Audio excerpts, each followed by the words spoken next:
We got the latest on Mookie Betts' illness. When can we expect the Dodgers' future Hall of Famer, current shortstop, to be back in the lineup? Also, we got more injury updates. We got an update on Evan Phillips, Michael Kopech. We're going to take a look at this bullpen for the 2025 season, and the Dodgers officially have their domestic opening day starter. We are so back. That's coming up next on Dodgers Dugout Live. It's time for Dodger baseball. Welcome to Dodger Stadium. This is the golden age of Dodger baseball. The Dodgers are building a dynasty. You got it, Warrior Parade. We got it, Parade. The Dodgers punch back and head to the championship series. Tony starts the 50-50 club. Mookie Magic. Freeman hits the ball to right field.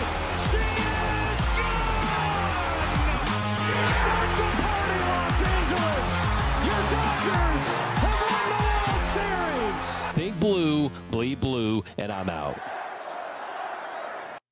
What is up, Dodgers Nation, and welcome to another episode of Dodgers Dugout Live, the #1 Dodgers show and podcast on YouTube. My name is Doug McKain, credential member of Dodgers Media. You can follow me on X and Instagram at DMac_LA. Now, if you haven't yet, do me a huge favor and subscribe to the Dodgers Nation YouTube channel. Hit the subscribe button, hit the notification bell, hit the like button, and most importantly, comment Rookie of the Year so you're eligible for our next big giveaway that comes at 120,000 subscribers. So we are at 119,968 subscribers. So we are closing in on the Roki Sasaki jersey giveaway.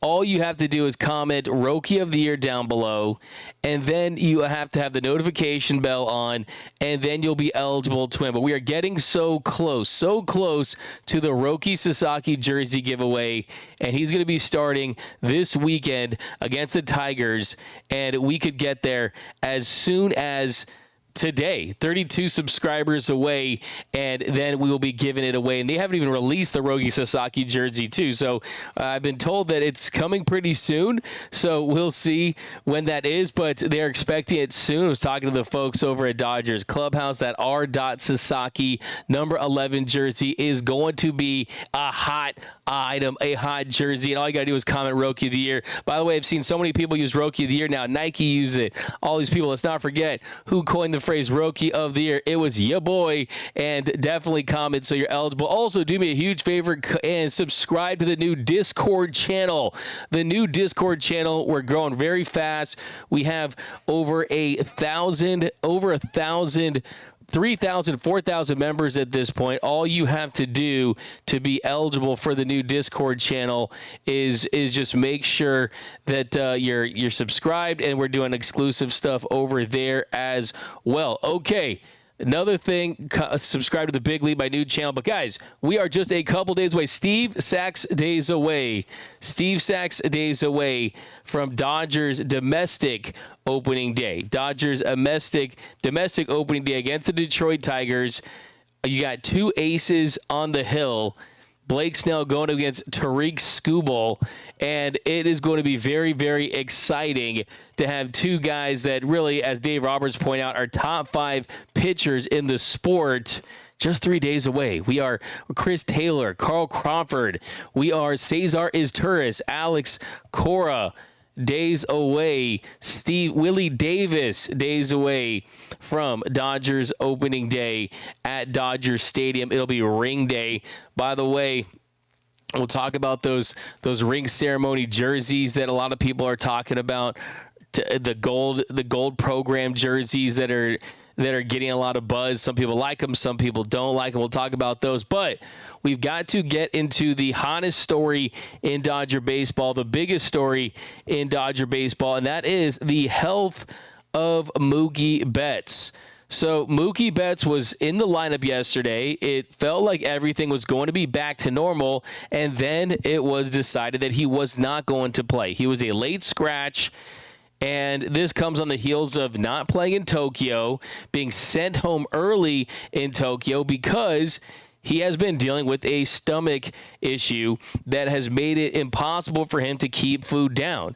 Mookie has said that he's down to 150 pounds. He's lost a ton of weight. It was originally 15 pounds, and then it's 25 pounds. And we're talking about a significant amount of weight for a player that didn't have a lot of weight to lose in the first place. Not like Mookie Betts had that much weight to lose in the first place. So the fact that he's down this much weight is definitely a major concern, just because when you lose weight that fast, and you're playing a physical position like shortstop, and you're expected to bat second in the lineup where your bat is relied upon, well, you subject yourself to some soft tissue injuries. And that was the main reason why he did not play in Tokyo. That's why they've slow played him here back in the United States when they were hoping to get him in the Angels series because of any soft tissue injury risk that he might have. And Mookie, after the game, talked to reporters, and you could sense his frustration. You can sense his almost befuddlement at this illness that has made him unable to play, that has left him asking questions and wondering why he can't keep down food. And he said that every time he eats, he vomits. And this is something that I think is, I don't want to say scary. I don't want to speculate on a guy's health. I've had a lot of you guys DMing me saying, making theories and this and that. I mean, it could be norovirus and IBS and things like that. Don't want to speculate on a guy's health, but the point is, the most important thing is he's not feeling good. I was in Tokyo and I saw Mookie Betts down by the Dodgers clubhouse walking onto the field, and I asked him how he was doing, and he said he wasn't feeling great, but that he'd be cool, that he'd be fine, that he'd be okay. But time has passed and they still can't figure this thing out. But here was Mookie Betts yesterday talking about his condition, talking about the fact that he can't keep food down and what he's dealing with at the moment. I'm feeling all right now. I guess I was fine this morning. Got to the park, went about the day, and then I just had to go throw up again. I mean, I'm not exactly sure, what it is. I don't think anybody really knows. I mean, it's just, you go and you weigh yourself and you weigh 150 pounds. I mean, and before I left spring, I was 175, and so, it's a balance, because I guess my stomach is really aggravated, and so it's hard to just not eat, especially you can't come to work and just not eat, and have, how I am. I'm practicing all day, and my body's just kind of eating itself, and so it's hard to not fuel it, and so literally every time I fuel my body, I throw it up, and I don't know. And I don't know what to do about it. So he doesn't know what to do about it. Imagine that every time you try to eat something, you throw up pretty shortly thereafter. And that, to me, is a concern. And here's him talking about just having to deal with it. If he's got an IV treatment, how they've tried to treat it, and his misery in Tokyo, and those plane rides to and from Tokyo that were not very fun for the MVP.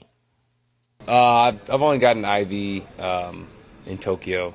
I got 2 liters of IV in Tokyo.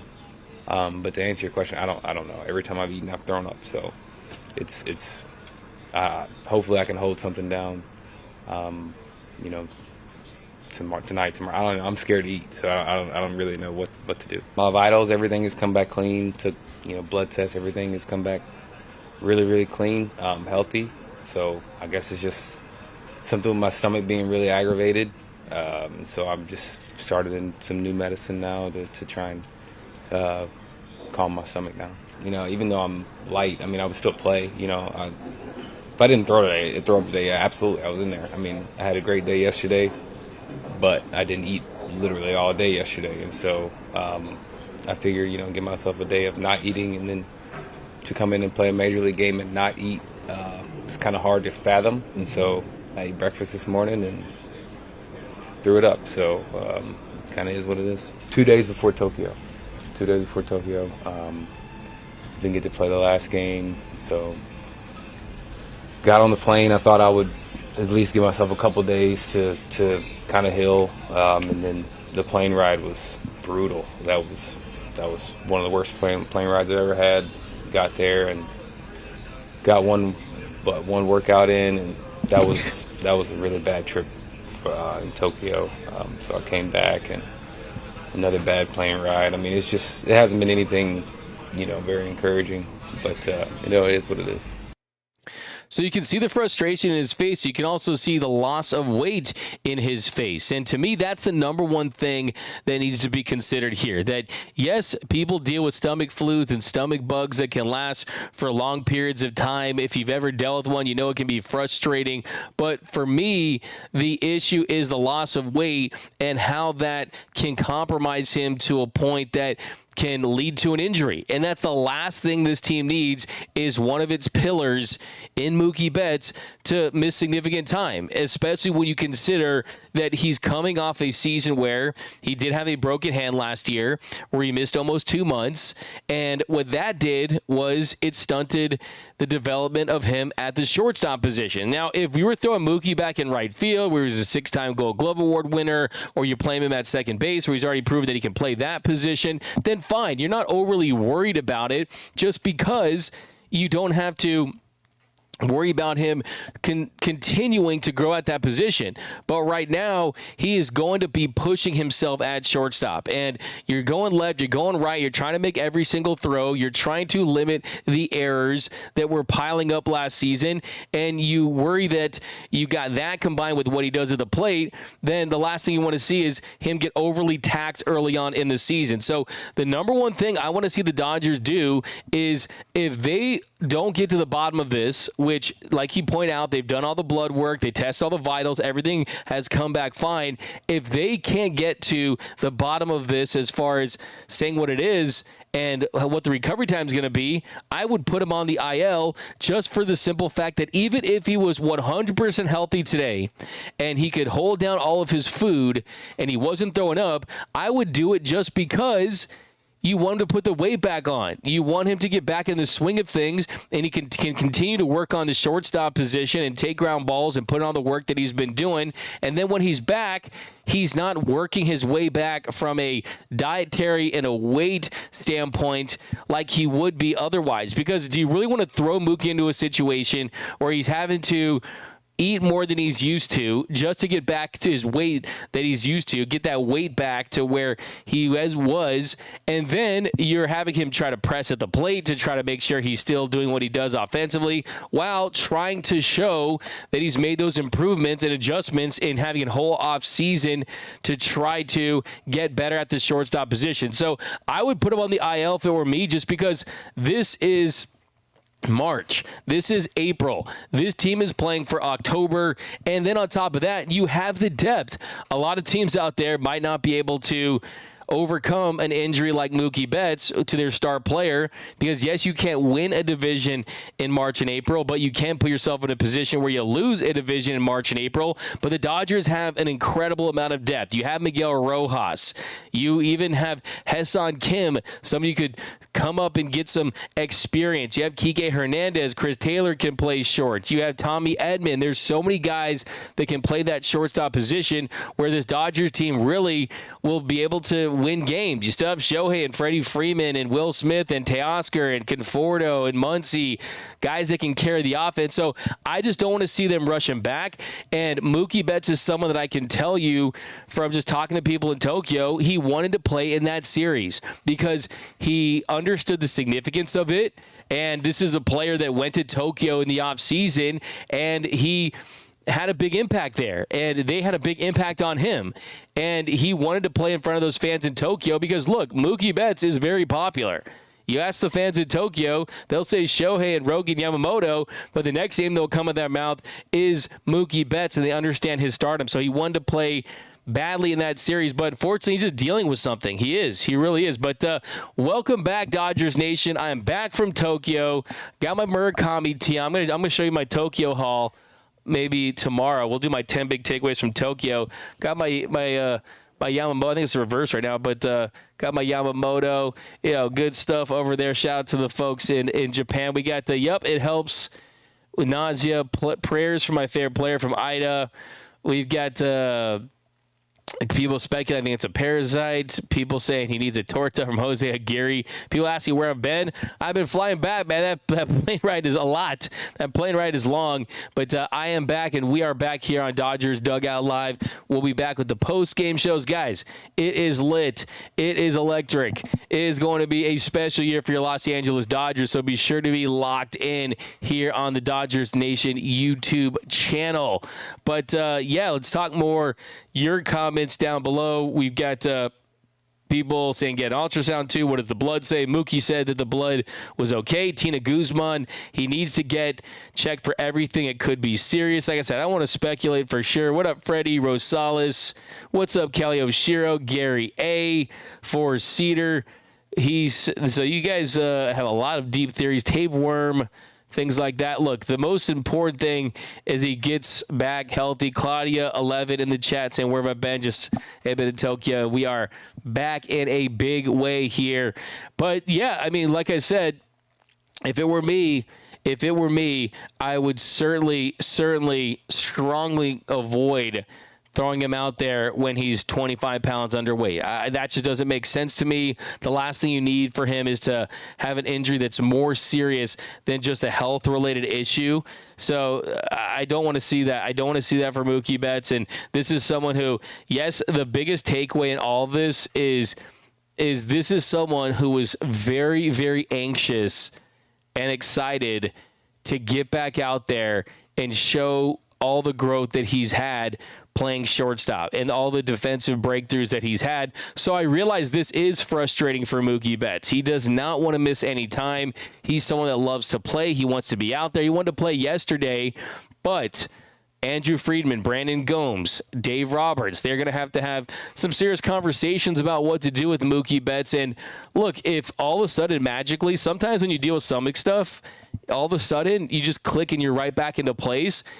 And hey, if he does that, crushes a lot of food, and he says he wants to play, maybe you consider that. I think that's probably what they'll end up doing. But if they can't figure this out in the next 48 hours, I do think that, look, you let him be a part of the ring ceremony, and you just slow play and you let Miguel Rojas do what he does, and that's be a top-tier defensive shortstop, and you hope that the offense carries without Mookie Betts back, and it's a short stint on the IL. But I don't want to rush guys back when you know that this team is playing for one thing and one thing only. Look, these guys individually have absolutely nothing to prove. Mookie Betts has nothing to gain by even winning another MVP, right? He's going to be in the Hall of Fame one day. Freddie Freeman's going to be in the Hall of Fame one day. Shohei Ohtani, Hall of Fame one day. A lot of guys on this team have made all-star teams and have their legacy from an individual standpoint intact. The only thing they're playing for is World Series titles, and playing him underweight and having him be more susceptible to an injury, I think compromises that to a degree that I just don't want to run that risk. This team does not need that. They're not desperate for it, and I hope they make the right decision. Just because, look, I want to see Mookie Betts take some time off so he can eat, and then he can eat in October and help this team become the first team to go back-to-back since the 2000 Yankees. Okay, I want to switch gears a little bit. We're going to talk some injury updates. We're going to talk some opening day starters. We'll look at the bullpen, but let's talk some uniforms. Did you guys see the jerseys? Did you guys see the opening day ring ceremony jerseys? I'm going to get some up here so we can take a look at it for my people watching on the YouTubes. He's got the hat right here. You got the jersey right there. Here's another shot of the jersey.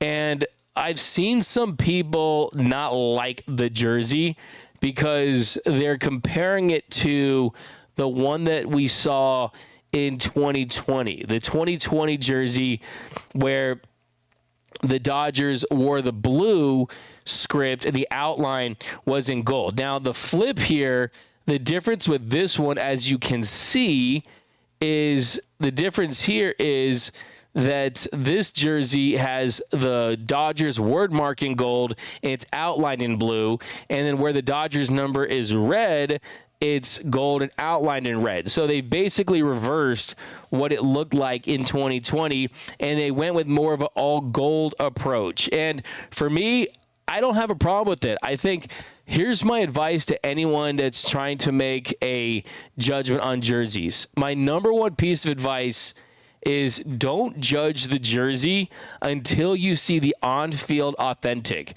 until you see the players wearing the jersey, because the quality is twice as good as anything you're going to see in the stores. This is the swingman type authentic edition where it's not the one that they wear. It's a thinner tackle twill on it, and you don't see the same level of gold, the same outline, and the materials just aren't the same quality. And then it's very different when you see a jersey that's not filled with a Shohei Ohtani or Freddie Freeman. So I think when you see the on-field version, you're going to like it more because the quality is going to be better. And look, this is what the gold program jerseys are supposed to be in Major League Baseball, right?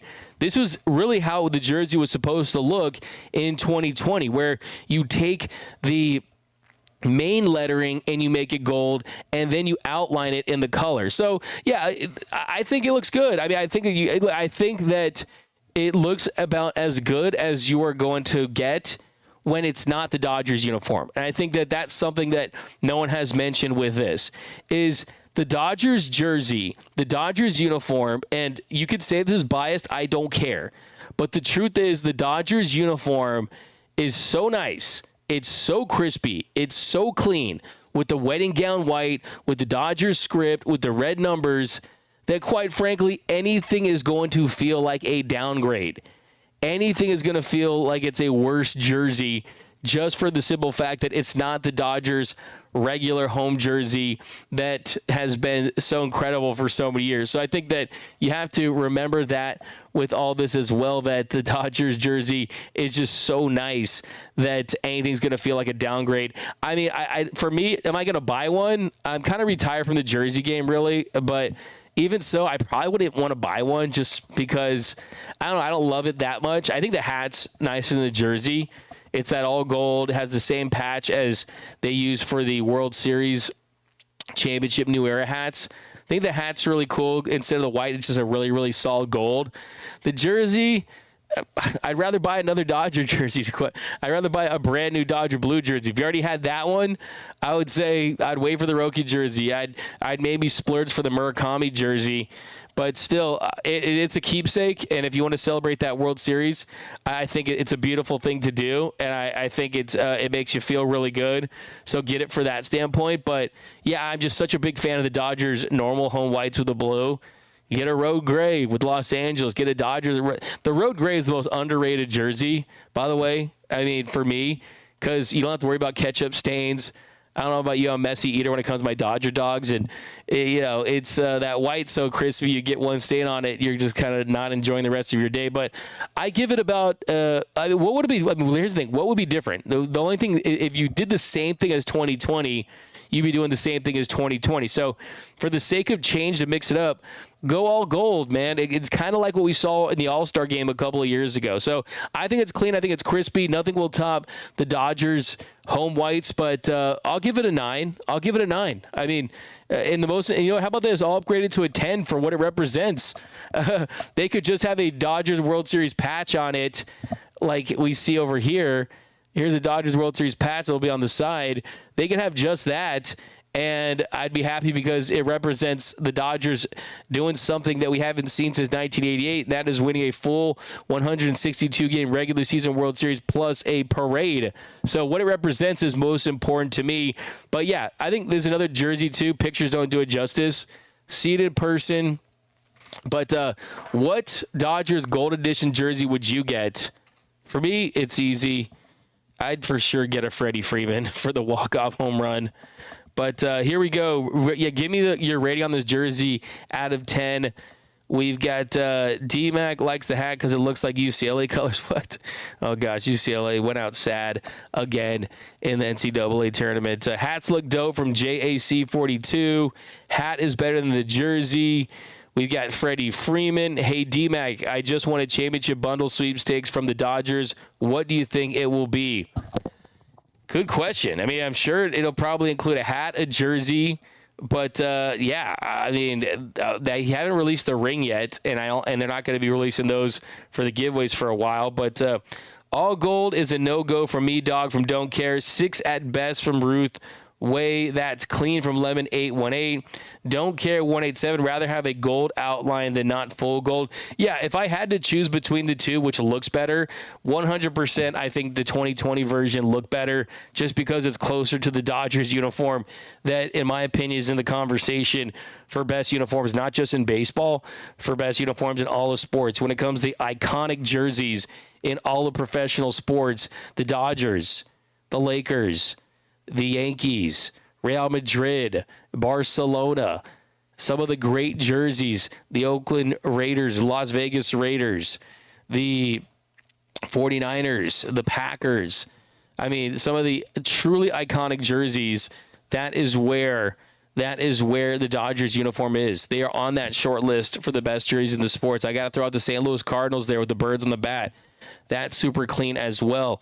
We've got Rookie of the Year for a lot of you guys. I'll sport that jersey from Lemon 818. JD said, thought the same. Jerseys look like the All-Star game from a couple years ago. Yes, the first thing that popped into my mind. Claudia said jersey is a 7. Anthony Keene. What up, Anthony Keene? I gave them a solid 8. We got, I mean, honestly, did anyone expect it to look good with the Fanatics in charge? Yeah, it was funny. Actually, Fanatics on Instagram, they posted the jersey. They put a link to MLB Shop, and they tagged MLB Shop. And unfortunately, MLB Shop was a lady named Miranda Brooks, who had 198 followers, and they meant to tag official MLB Shop. So, yeah, I mean, look, this is a thing that I don't think it's really a Fanatics thing. I think it doesn't matter what website it would be. The design comes from Major League Baseball.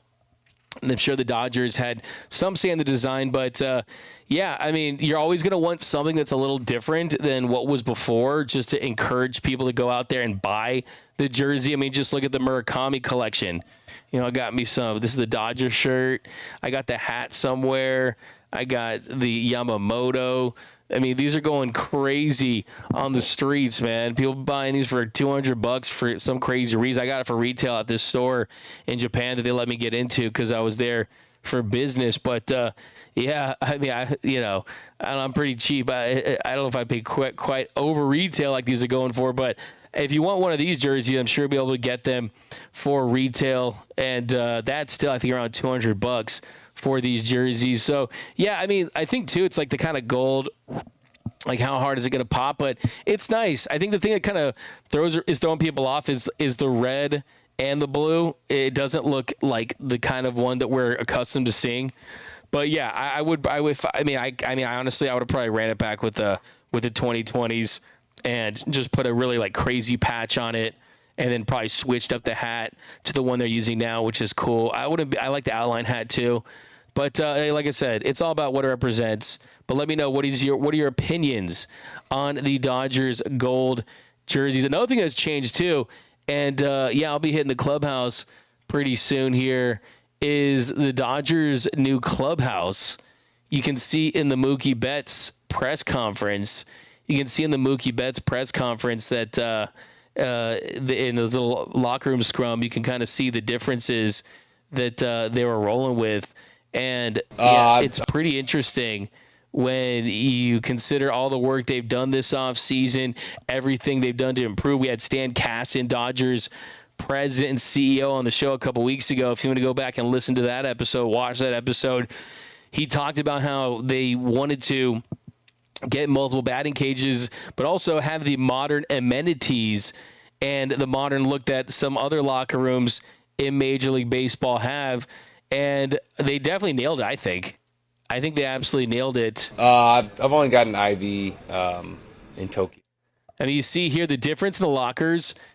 Basically have this lighting. I mean, it's a little bigger for sure. They're bigger, so there's more space to hang stuff up. You got the hat thing. They're not, I don't think, crazy different. They're not like insanely different than some of the stuff that we've seen.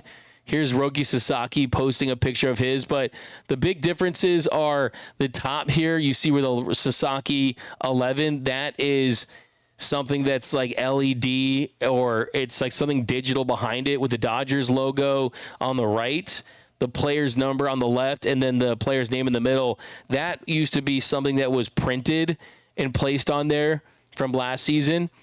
And then here, it's cool. It looks almost like some mood lighting, really, like you see a lot of YouTube videos with the blue. So it's bigger and it's cleaner. But I'm going to give you guys the full scoop of these when I head to the Dodgers locker a little later. I'll give you guys the full go. But yeah, it's good to see the Dodgers really getting with the times for sure, upgrading things. They don't want to fall behind. I mean, free agency, the recruiting pitch is always the money and the fit, but you definitely want to feel comfortable. And you definitely want to make sure that these guys realize that the Dodgers take a back seat to no one when it comes to amenities. But switching gears, let's do some injury updates. And the big injury updates that we got from Dave Roberts was that Evan Phillips and Michael Kopech, those were the big names, and also Tony Gonsolin. So let's start with Evan Phillips. Evan Phillips faced hitters on Saturday. He's set to throw another bullpen session today or Tuesday in Anaheim as he's continuing to work his way back from a right shoulder strain that he suffered last October. He wasn't unable to participate in the World Series. And Phillips, he compared his progression to a spring training buildup, and that he's going to need 5 or 6 outings before he's ready to pitch and get activated and taken off that IL. Now he's going to be in LA for the championship ring ceremony on Friday. And then that is also the same day that Oklahoma City opens up its season. So he's going to be here for the ring ceremony. Then he's going to join Oklahoma City and get that process started. And Dave Roberts said, quote, he's kind of in a holding pattern. And this is about Evan Phillips. So that is really the move for Evan Phillips. I talked to him a couple weeks ago, and he said that he's feeling really good, that he's ready to pitch when the time comes, and that everything has been trending in the right direction. No setbacks. The velocity is as good as it's been in years. The spin, the feel for the sweeper, the feel for the cutter, and he's ready to go. The biggest takeaway for me, and just speaking to Evan Phillips, was him having to come to grips with not pitching in the World Series. And one thing he told me was that he had to accept that a team like the Dodgers is going to be competing for the World Series every single year, and that this just happened to be the year that they won it and he wasn't ready to go. So he feels like they're going to be competing and in the World Series again this season. So the goal is to be ready to go. And then if it's not this season, it's the next season. So when you're with a franchise like the Dodgers that doesn't know or understand the word rebuild, it's just reload and continue to chase championships. Well, that is just the mindset you're going to have. Now, that was the positive one. The one that I think was a little more vague, a little more murky, was the one on Michael Kopech. Dave said about Michael Kopech, quote, it's not a setback, but just where he's at, the buildup where he's at, it's kind of been stagnant lately. He's kind of in a holding pattern. So the Dodgers, they haven't been extremely clear about Michael Kopech's status.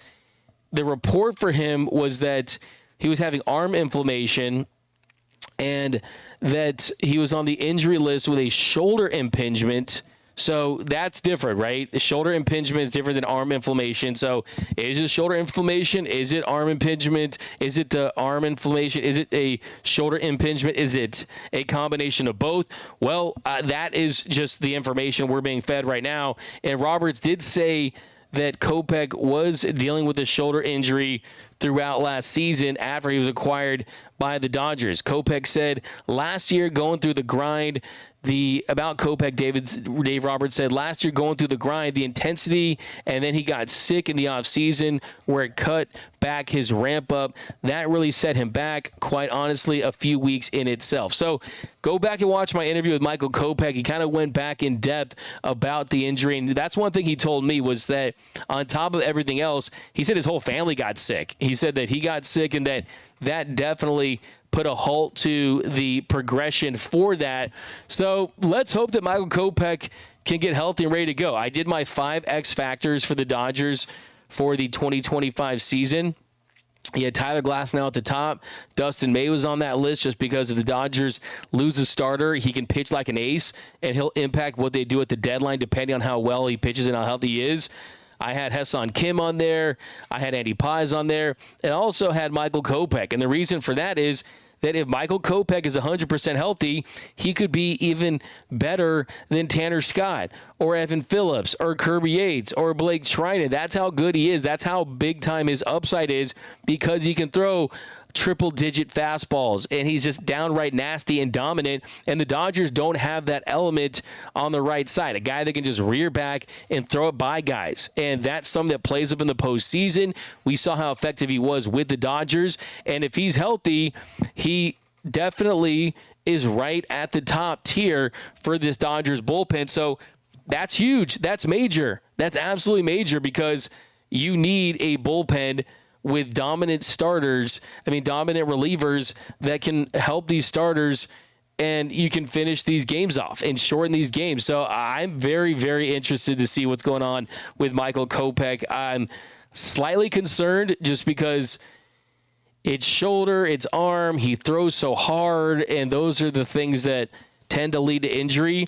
But on the same token, I do love the fact that this team has a ton of depth, and I think that if you're a Dodgers fan out there that gets concerned when guys aren't back as soon as possible, I think a lot of times this season, especially considering how long the season was last year, how short the offseason was this year, with the postseason and the trip to Tokyo, all that stuff, the abbreviated spring training, plus the fact that they have depth, that's what we can chalk it up to. They are not going to be rushing any of these guys back.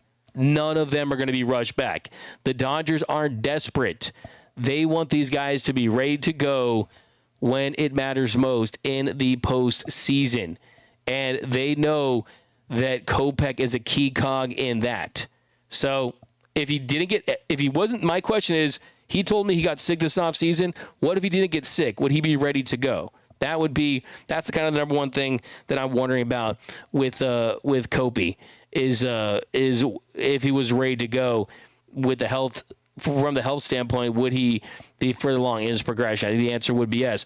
Another update, Tony Gonsolin, who's on the injured list with back tightness, he's throwing a bullpen session this week. He's going to continue to build up as a starter, and Dave Roberts said that Gonsolin is progressing nicely. So he's definitely fine. I think one of the big things to look for early on the season is Dustin May. How well does he pitch? Does Dustin May pitch so well that he makes it hard for them to justify throwing Tony Gonsolin in there, and then Tony Gonsolin gets his opportunity when another starter goes down, if another starter goes down. So that's something that they have to consider as well. And the pitching situation is going to show you that Dustin May, he's going to get his first opportunity in the Braves series. So we finally got confirmation that Blake Snell is going to be the Dodgers opening day starter. And it's going to be Blake Snell versus Tariq Skubal. And Blake Snell, he made 2 Cactus League starts. He pitched in a game in the backfields. And he also played in the Dodgers exhibition game against the Hanshin Tigers in Tokyo. That game, he gave the home run later, but man, when he was on, he looked absolutely dominant in that one. He struck out 7 of the 18 batters that he faced. He retired the first 9 hitters he faced in that game. So I think that Blake Snell is going to be absolutely dominant. We're going to make some season predictions for tomorrow that we'll get into, but I think that Blake Snell is going to be dominant this season. He did allow those 3 runs in that 4th inning, but that's not my takeaway from that start. My takeaway is how he looked when he was at his best, and that was absolutely filthy.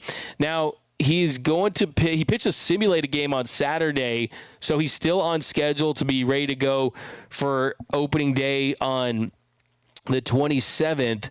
But if you look at the Dodgers pitching schedule to start the year, you're going to have Snell on opening day on Thursday, then Yamamoto on Friday, and then Roki Sasaki on Saturday. So the guys that started the Dodgers' first 2 games of the season are also pitching in their second and third games, the domestic opening series. And then the Dodgers are off Sunday, and then you'll have Tyler Glasnow making his first start of the regular season on Monday against the Braves, and then Dustin May will start on Tuesday against the Braves. So Tyler Glasnow, Dustin May, they got pushed back a little bit just so the Dodgers other starters can remain on schedule. Dave Roberts said it was more driven by Yamamoto and Roki, just trying to keep them on some sort of schedule, where to introduce Tyler into the 2025 season, pushing him back, and that just made more sense to keep those other guys more in line. So Glasnow and May will start Monday and Tuesday. You'll have Snell Thursday, Yamamoto, and Roki Friday and Saturday. So that's how the Dodgers starting rotation will start the season. And, yeah, I'm excited for Blake Snell. I mean, if you guys are watching the show, I've said for months, based on what I've heard, based on what I felt, that Blake Snell would get the ball for the Dodgers opening series against the Tigers at home. And that's what happened. And I think you go and sign a guy for $182 million, a multi-time Cy Young guy. Part of that recruiting pitch is, hey, you're going to get some shine early on, and you're going to get a taste of that Dodger Stadium crowd. Remember, they have the ring ceremony. He's not getting a ring. So I think for him to be pitching that day is going to be great for his motivation. And a couple of months ago at his introductory press conference, Blake Snell said, if you look at this stadium and being able to pitch in these big games, it was significant to him. It meant something to him. Snell said, being able to pitch in a packed stadium to make moments for people, this is where you want to play. I don't think that's where the situation that you could look for, but the situation in LA, it couldn't be better than right now. Knowing Andrew as well as I know him, that played a big part. It all started because he believed in me. So Blake Snell, he loves who he's playing for. Dave Roberts and Andrew Friedman just believing in him, the guy that drafted him back in Tampa Bay, and also pitching in front of Dodger fans. And he's got one of the best ERAs for starters at Dodger Stadium. He loves pitching here, but now he's going to be able to pitch here with the fans on his side. So very, very excited to see Snellzilla get the start for the Los Angeles Dodgers. And that's where the team is right now. Really, the big question is Mookie's health. We know now that Andy Pages will be on the roster to start the season. He'll be their center fielder to start the year. I do wonder if how they're going to use Conforto early on with the lefties. Do you possibly see Kike Hernandez and left platooning with a Michael Conforto? Do you see a Kike Hernandez platooning at another position to get in there? Because it looks like we could see a big-time regular season Kike with the goggles. He's already had a home run this season, so I'm wondering about that. But for the most part, we have our answers, and now it's just about getting ready to go and defending this title. So it's exciting stuff. So we're going to be doing a big, longer show. We're also going to be having Andrew Friedman on this week, Dodgers president of baseball operations. I talked to Andrew Friedman in Tokyo, and he is going to be on the show this week. That's what we talked about. So that's going to be exciting stuff. We had the other Dodgers president, Stan Kasten, last couple weeks. Now we got Andrew Friedman. It's going to be a big year for Dodgers Dugout, number one Dodgers podcast and show on YouTube. And it's all thanks to you guys. Tons of giveaways, tons of cool stuff that we're going to be surprising with all season long. And let's do some comments before we head out of here, guys. Let's go to Don't Care 187. Gold jerseys are ugly. We got Jack 42 DMAC, aka Torta Poppy. That's my new nickname. Okay. Torta Mac. Love the gold from Arthur Vela. I love your old Tampa Bay Buccaneers logo on the profile pic. Got mine. Yes, for Freeman. Let's go down here. We have Cool going to see Glasnow on Monday. Kelly Oshiro. When are we going to see a video of the clubhouse? I'm going to see if I can get some video shots. I'm going to ask Juan Dorado, the Dodgers head of PR, if I can get some shots to show you guys for sure. And it's going to be cool. I'm going to give you guys the full breakdown once I get in there. So it's for the players, and it's mainly for the second cage. But yeah, we'll definitely hit that when I get there for sure. We got Kelly Oshiro. Yeah, exactly. The ring ceremony is on Friday. We've got Dustin. We got Cloud 11. I can't wait to see Snell and Dustin May. Rookie of the year. We've got some more massive upside. Absolutely. For real, we need a Dodgers Pokemon night. Oh, yeah, for sure. I've got some really cool videos to show you guys of my Pokemon experience there. Here, I'll show you guys. I'll give you guys a little sneak peek. I'm going to be dropping a quick vlog from the opening series in Tokyo, and I'll share you guys my whole experience there tomorrow's episode. But the Pokemon stuff was absolutely hilarious. Here we got it was seriously hilarious. They were the big hit of the night, man. They were the big hit, and I thought that was such a good. I mean, I don't know what you guys thought about that, but man, I thought that was such an awesome. I thought that was such an awesome way to open the season in Japan with the Pokemon, with the Pikachus everywhere. I just wish they were all wearing Dodgers jerseys, but you had 3 in Dodgers jerseys. You had 3 in Cubs jerseys. And, it was absolutely hilarious to see that. But let me see if I can find my Pikachus. Here we go. But, they were all over the place, man. Just some funny stuff out there on the field. We got, here we go. But, I mean, what were you guys' biggest takeaways from that opening series? I think for me, it was all about Shohei Ohtani for sure. The Shohei moments, the home run, the double, everything that he meant for that country. It was pretty awesome to see. And I think that if it's tough, and we'll talk about more tomorrow, but it is really tough to truly grasp the celebrity status, the fame of Shohei, unless you're in Tokyo. Like, you literally can't go anywhere. You cannot go anywhere without seeing a Shohei Ohtani billboard. You can't go anywhere without seeing Shohei Ohtani and everything that he brings to that country. I mean, it's just it's pretty explosive. Here, I'll show you guys my Pikachu. Me on the field with the Pokemon characters. Let's see here. We did a little high five line, but they were absolutely hilarious. Here we go.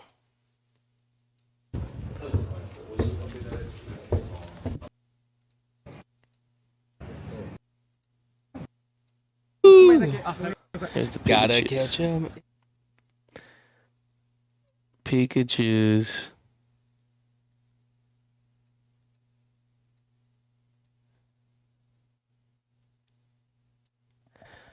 I mean, they were all over the place. Hilarious stuff. There's the Cubs one.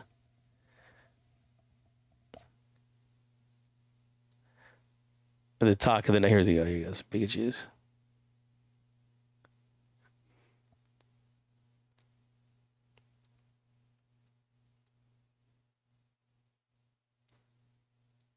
Just bouncing around.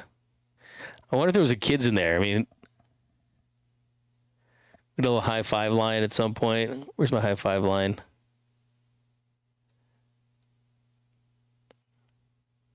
There you go. High five. High five. Here we go. High five. High five. Come on, high five. Boom. High five. High five. Yeah, absolutely hilarious. Pikachus. But yeah, we'll do more of that stuff tomorrow, guys. Couple more comments here. We've got let's see here. We got one Pikachu has a Dodgers jersey on. D-Mac, you think Shohei's home run hit the roof? I actually do. I think it was very close. It was so high. It had the sound too. It definitely did for sure. Thanks for Cedar. Yeah, Chico's awesome, man. He's become someone I always try to talk to at games. He gives you a lot of insider information and gives you a good read on where the pitchers are at. But, yep, guys, we'll have an exciting week. Let's watch the game tonight. Dodger baseball is back. Opening week at Dodger Stadium does not get any more exciting. There's nothing better than Dodger baseball, and it's back in a big way this week. Your boys in blue are set to defend their title. But that's going to do it for this episode of Dodgers Dugout Live. My name is Doug McKain. You can follow me on X and Instagram at DMac_LA. Subscribe to the channel. Hit the notification bell. Hit the like button. And remember, nothing brings us together quite